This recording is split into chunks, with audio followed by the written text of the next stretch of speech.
What up, guys? The Bench Buddies are back today with another video.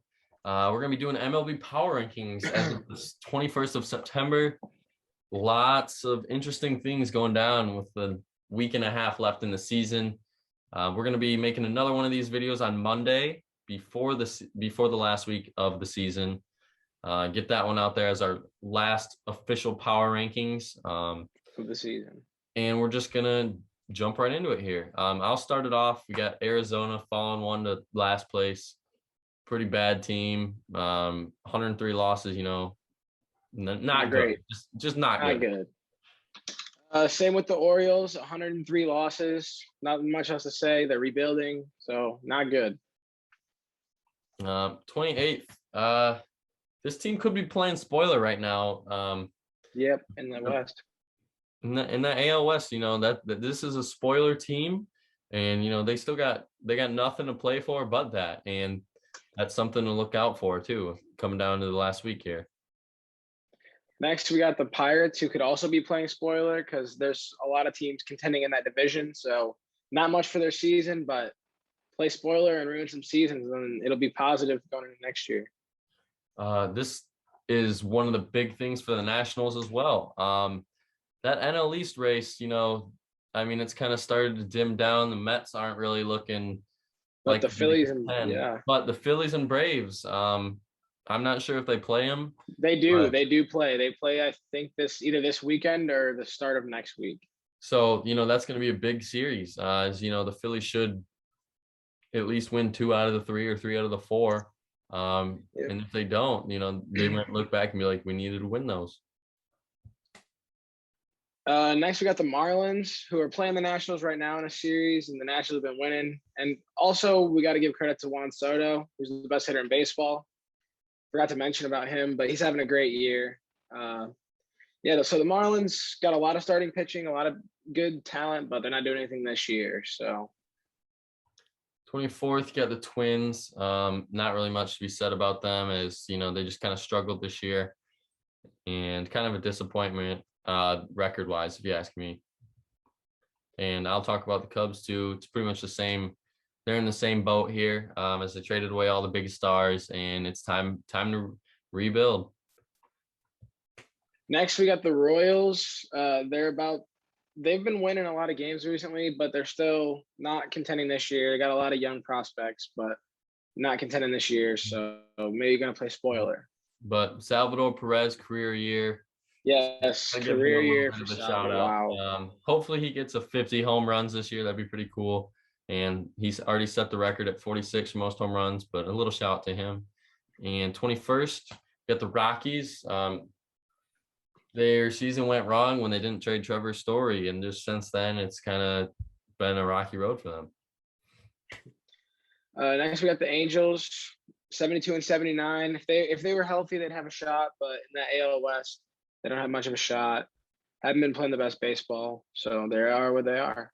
And Mike Trout being out since May, that's gonna hurt. The Mets.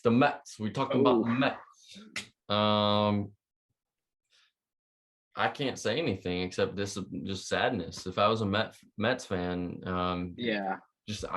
where do you go wrong? And we're just gonna move on there, just because that. And then my Tigers, lots to look forward to in the upcoming years. This team is like, what did I say? They won their last 4, 2 against the White Sox, 2 against the Rays. Both of those teams are playoff teams, and I'm just excited to see what the future holds, and hopefully we get Correa next year. That'll be a huge addition if we do. The Indians are like the Tigers in record, but they don't have as much talent, like prospects coming up.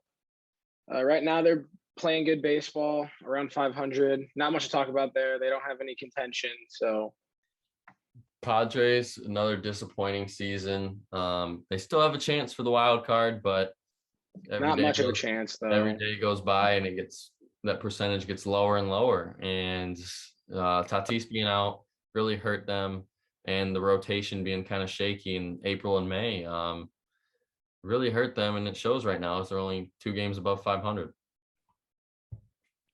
Next, we got the Reds. They after that hot streak, they kind of died down. Their bats died down. Still playing good ball, 78 and 74 on the year. They are in the hunt for the wild card, but it's not looking great for them with the Cardinals being where they are. 14th, we got the Red. We got the Redbirds. We got the Red, Phillies. The red hot Phillies. I mean, I kind of want them to win just because Bryce Harper, I feel like, deserves it, but I just don't know. Like, this team could be so good for like 3 games, and then the next 3 games they could be like the worst team in baseball.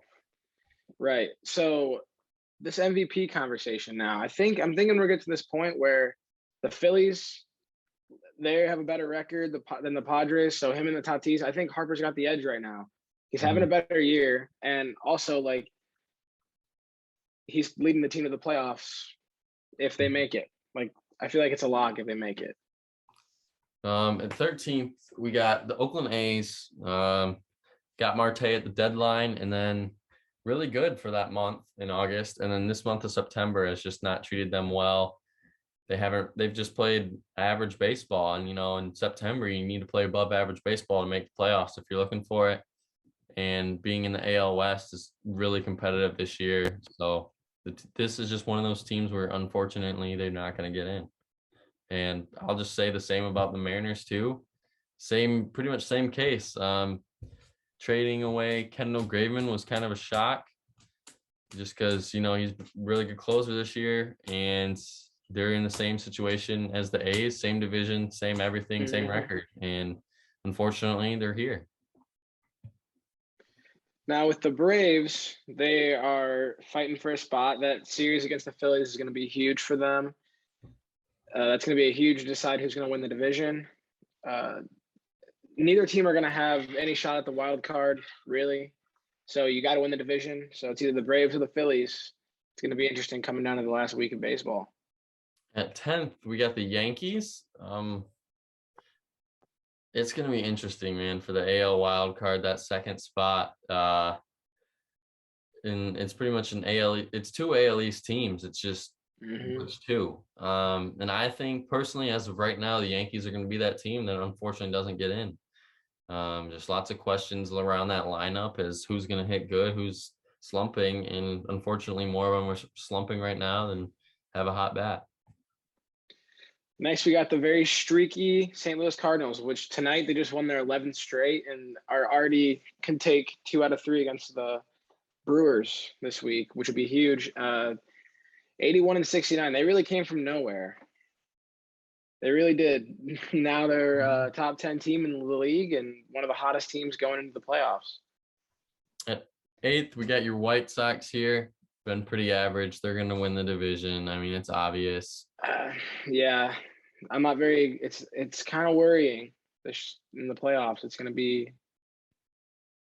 I don't know.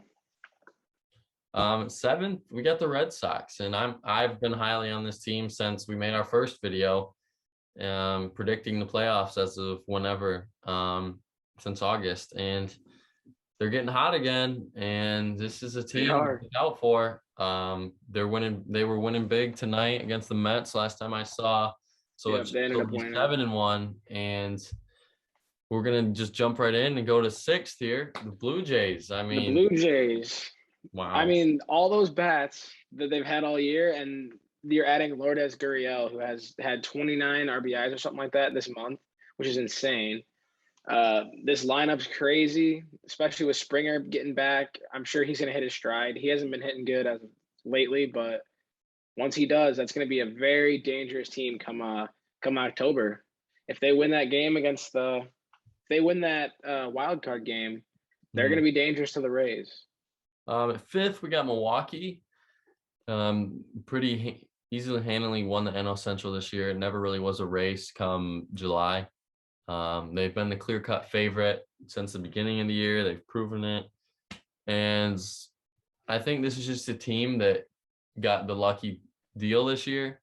I think their record is worse, or the record is better. I don't know how to say it. Like, the record is higher in this division because they're in an easy division. But I think if you put them in a harder division, I think they're more closer to Same around with 500. same type of thing as the White Sox. Mm-hmm. Next, we got the Astros. That Yordan Alvarez is a huge bat. I know he hit a big two-run homer tonight, 460 feet or something like that. So this offense can really swing it. Correa, Altuve, all the guys.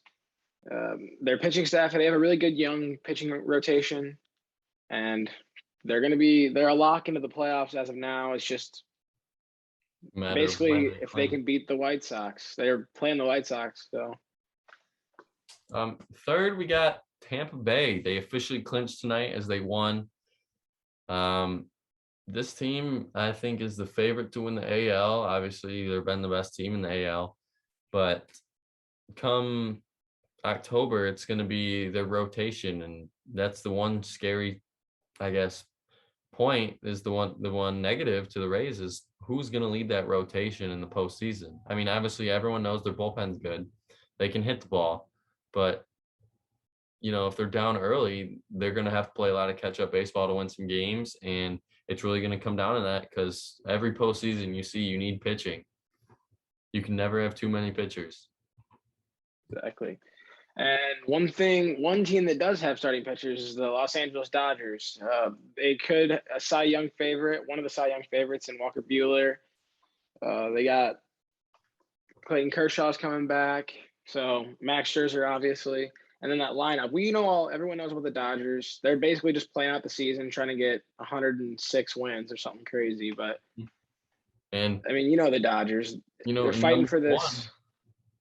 Number one, we got the Giants, the Dodgers Giants. I think it's really going to come down to that last game and to see who gets the 1 seed in the NL and who has to unfortunately be the second best team in baseball, but have a wild card game at home. And it's going to come down. I don't think they play. Do they play each other? I don't think they play each other. I don't think they play each other again. So it's just going to be a matter of who can seal the deal against the other NL West teams. And my money's on the Giants just because they've had the lead throughout the year. Yeah. So obviously a big surprise team as well this year. But congrats to the Giants as they've officially made the playoffs. They just don't know if it's a bye or if they're 1 seed or if they're a wild card. Yeah, and as of now, we only have about a week and a half left of the season.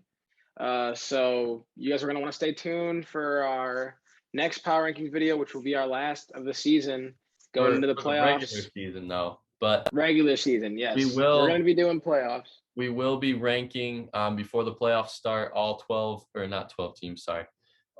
10 teams in order and just what we think can happen. And then we'll also be doing our playoff bracket as well that we have done in the past, but this will be the official bracket and that's what we will predict. Let's see, what else do we got for baseball? I think we'll be doing series recaps as well after all the series are over. So lots of baseball content coming. Obviously we got NFL content and college football content, but NBA will be starting in October. So we're going to have I'm going to have another assistant, you can say, and we haven't introduced him yet in our YouTube channel here, but we're going to have a new assistant. So stay tuned to see who that is. All right. And if there's anything else you want us to go over with the MLB content, feel free to let us know in the comment section below. If you enjoyed the video, leave a like, subscribe. But until next time, Bench Buddies are out.